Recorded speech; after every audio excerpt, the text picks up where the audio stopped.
ശ്രീനാരായണ ധർമ്മപരിപാലന യോഗത്തിൻ്റെ അന്തസത്ത ഉൾക്കൊണ്ട് സമൂഹത്തിൽ വിദ്യാഭ്യാസപരമായ ഉന്നമനത്തിന് ഉതകുന്ന തരത്തിൽ കുട്ടികൾക്ക് ആവശ്യമായ പഠനോപകരണങ്ങൾ വിതരണം ചെയ്യുന്നത് ഏറെ അഭിമാനകരമാണെന്ന് SNDP യോഗം Thalayolaparambu union president ED Prakashan അഭിപ്രായപ്പെട്ടു.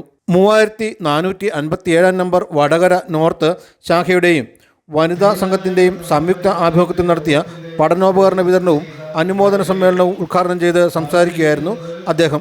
വിദ്യാഭ്യാസപരമായും തൊഴിൽപരമായും സാമൂഹികമായുമുള്ള ഉന്നമനം ലക്ഷ്യമാക്കിക്കൊണ്ട് രജിസ്റ്റർ ചെയ്യുന്നു എന്നാണ് പറഞ്ഞിരിക്കുന്നത്.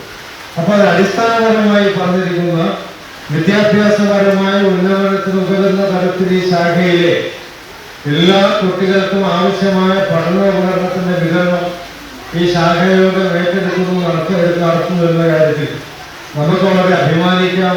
ഇതിന് മുൻകൈ എടുക്കുന്ന വിപുലമായ രീതിയിൽ പഠനോപകരണങ്ങൾ വിതരണം ചെയ്യുന്നത് സജ്ജമാക്കി അത് വിതരണം ചെയ്യുന്നതിന് ആവശ്യമായ എല്ലാ സജ്ജീകരണങ്ങളും കൃത്യമായി നടപ്പിലാക്കിയ ശാഖായോഗത്തിന്റെ ഭരണസമിതിയെ, പ്രത്യേകിച്ച് ശ്രീ വേണത്തിനെയും സജീവനെയും അനിലിനും അടക്കമുള്ള ഏറെ ബഹുമാന്യരായ ഈ ശാഖയുടെ കമ്മിറ്റിയെ യൂണിയന് വേണ്ടി അഭിനന്ദിക്കുവാൻ ഞാൻ ഈ അവസരം ആദ്യമായി വിനിയോഗിക്കുന്നു. ക്ഷേത്രം പ്രാർത്ഥനാലയത്തിൽ നടന്ന സമ്മേളനത്തിൽ ശാഖാ പ്രസിഡന്റ് VV വേണപ്പൻ അധ്യക്ഷത വഹിച്ചു. ശാഖാ secretary D Sajeev, advocate KS Srinivasan, Santhosh Mavunkal, Ponnamma Mohan, MK Anilkumar തുടങ്ങിയവർ സംസാരിച്ചു. LKG മുതൽ +2 വരെ പഠിക്കുന്ന വിദ്യാർത്ഥികൾക്ക് പഠനോപകരണങ്ങൾ ചടങ്ങിൽ വിതരണം ചെയ്തു.